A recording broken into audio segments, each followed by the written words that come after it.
ma question, Charles-Henri Philippi, c'est si on dépend de la finance internationale, si on a sauvé l'euro, d'abord, est-ce qu'on a sauvé l'euro? Est-ce que nous dépendons aujourd'hui complètement des marchés financiers et des institutions financières internationales? Est-ce que, et si tel est le cas, qui est-ce qui peut réguler cette finance internationale, si ce n'est les États? Parce que est-ce qu'elle peut se réguler elle-même? Elle a fait preuve jusqu'à présent de son incapacité à se réguler elle-même. Vous avez 4 minutes pour répondre à cette question très simple.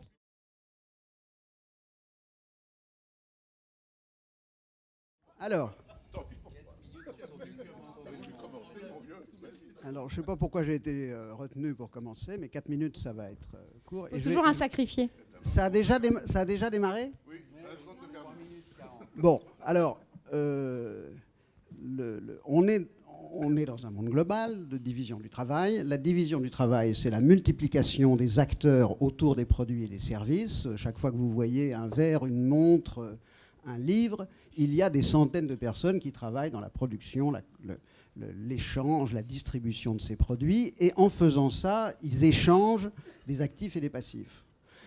Donc le monde de la division du travail et le monde global est un monde de création massive d'actifs et de passifs qu'ensuite il faut faire circuler, parce que une fois que j'ai une créance sur mon voisin parce que je lui ai vendu quelque chose, je voudrais mobiliser cette créance pour pouvoir faire une autre opération économique, et l'argent prolifère. Il prolifère à cause de la division du travail.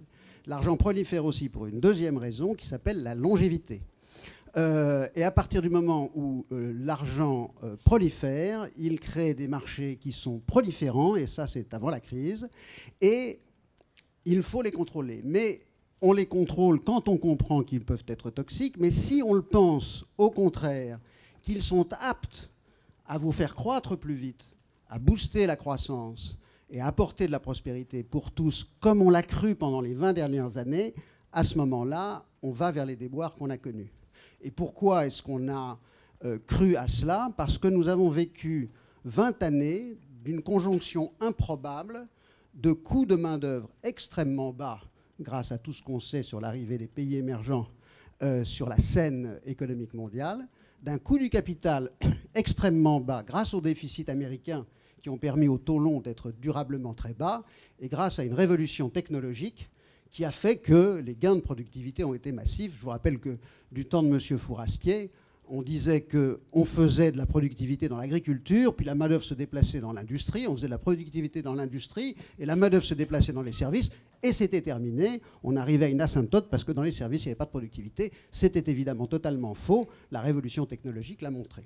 Ce qui fait qu'on a créé un monde de plus en plus immatériel dans lequel, finalement, alors que dans le passé, si on créait trop d'argent, on créait de l'inflation et on créait des chocs, on a pu durablement, en créant de l'argent, créer de la croissance supplémentaire assez largement immatérielle dans les pays occidentaux. Et cette inflation n'a pas été vue, ça a été purement une inflation des actifs et pas une inflation des biens et des services, compte tenu de cette conjonction au beau fixe des facteurs de production. Et nous avons, alors pour l'instant on ne parle pas morale, on parle d'un phénomène.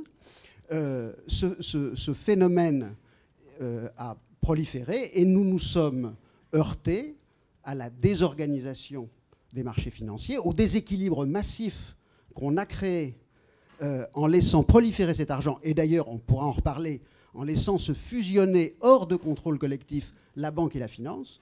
Hein, le travail bancaire du passé était un travail sous contrôle des banques centrales, mais au fond, le système bancaire s'est déplacé dans la finance. Un conduit de titrisation, un fonds monétaire dynamique, ça n'est rien d'autre qu'une banque.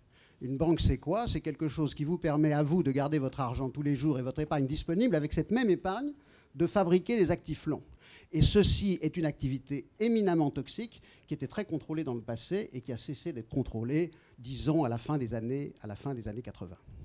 Et on a été amené à ce choc qui est au fond le produit des immenses déséquilibres qu'on a laissé proliférer en croyant que ça pouvait nous apporter une croissance continue. On a subi un autre choc au même moment, qui est le choc de la réalité du monde fini, qui a montré qu'au fond, cette croissance non seulement était désorganisée, mais elle était insoutenable dans un monde physique fini qui est marqué par le réchauffement, la rareté des matières premières. Lisez l'article du Monde de ce soir sur la consommation chinoise en termes de matières premières et vous serez relativement épaté. Multiplication par 6 des importations de minerais de fer en 7 ans en Chine, et ça n'est pas terminé. Hein. Les réserves de croissance en Chine sont énormes.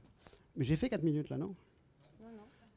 Mais par contre, vous n'avez pas répondu à ma J'ai dit question, beaucoup hein, trop donc de choses. dépêchez-vous. Alors, Oui. 1 minute 20. alors s'il me reste 1 minute 20, Non, tout ça... Ça fait 1 minute 20 tout ce que tu as dit.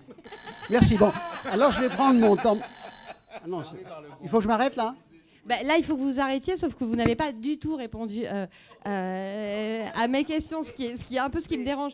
Vos questions ne correspondaient pas au titre de la truc, alors je me suis dit, chacun est libre Mais- de dire ce qu'il veut, mais je pourrais répondre aux questions après.